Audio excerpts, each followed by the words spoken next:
Hello everybody, I'm J. Bruce McNabb, and I'm here to tell you about this exciting book. This is called Living with PTSD. It's 632 pages, it's beautifully bound, and I will show you how to get a hold of it. Before I tell you a little bit about it, you just go into your local web browser, www.lulu.com. lulu.com, and then once it comes up, you can bring up the title. There's Lulu's homepage, and in Find, right away in the middle, you can put in Living with PTSD, and this page will then take you to the place where you can look at more information. This is the paperback and download online. Either one is fine. You can go to the page and have a look at the book. You can look at the preview. The preview covers a few interesting things about it. The preview will show you the cover, which, as you can see, looks pretty snazzy. And then it's got the subtitle page, the foreword, the introduction, which might be an interesting read for you, and the table of contents, so you can look through and see all the different types of sections of this book. There's quite a few to choose from. It's not your normal textbook type material. This is a real life living experience. It's very gripping, and so the first initial sections, Project Kandahar Part 1, tells about the deployment to readiness and training, and all in preparation of deployment actually to Afghanistan, which included a 2-week stint in Luxembourg. And then working in Kandahar, Afghanistan. Reflections on Kandahar. Everybody's got an opinion, it seems, and everybody would like to have more information to have an informed opinion. Reflections on Kandahar is a section devoted to my own personal. Yes, as you know, I'm not the author of this book.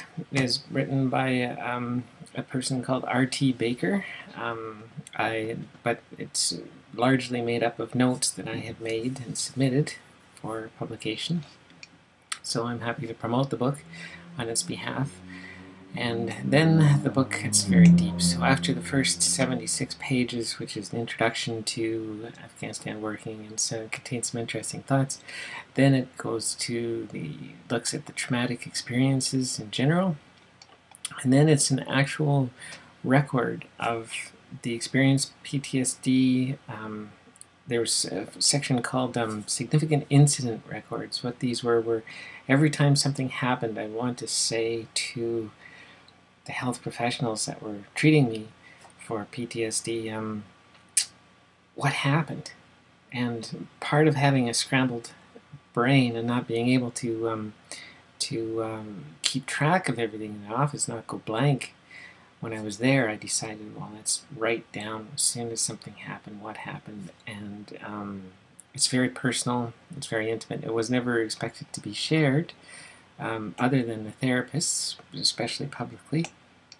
But seeing as how so many people are returning with PTSD, it is so important that people talk about it, and they know that, look, if one person is twitching and having a terrible time in a grocery store, that he still has to eat. And, you know, your comments about you just had juice, or a normal person's comments that will find that so irritating.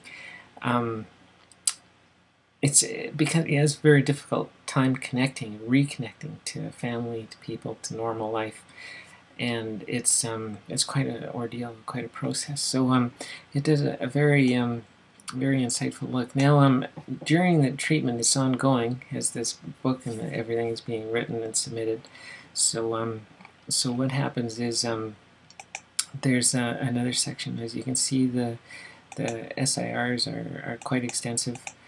The next section is some retrospectives, some look at mental profiles. Then underlying causes and factors and contributing factors, because although I was employable when I got there, there was undiagnosed mental illness that, when PTSD was at its worst, couldn't be seen. But as it became treated, it became more obvious that there were other things. So there was the Asperger's component, there was the schizotypal component, and what relationship the Asperger's and schizotypal behavior have within the mental profile. There was some interesting parallels made to the cycle of abuse, and you'll find that as you read on, there's information and conclusions reached in here that are a benefit to a wide range of suffering people, a wide range of sufferers, and addresses a wide range of illnesses. So the conclusions are a little light, but the experience itself is deep and meaningful and powerful and inspiring. And if there are people that are suffering from undiagnosed traumas or issues, perhaps they're on the cycle of abuse, perhaps they are at other places with PTSD, there's some real meaningful experiences waiting for them and realizations waiting for them in this book that perhaps by taking the time it takes to have a look at it, to read it, and really consider what it might mean to you, it might be a benefit that you might wish you'd done it a long time sooner. I'm hoping it's got merit as an aid, but I guess that'll be up for you to decide.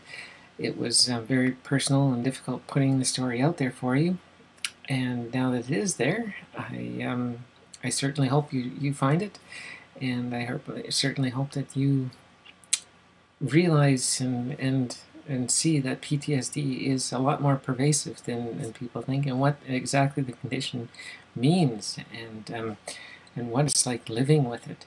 You can draw your own conclusions about what it means for you, but this book is very much a close, in-depth look at what it meant to me. And I hope you enjoy it very much. Thank you.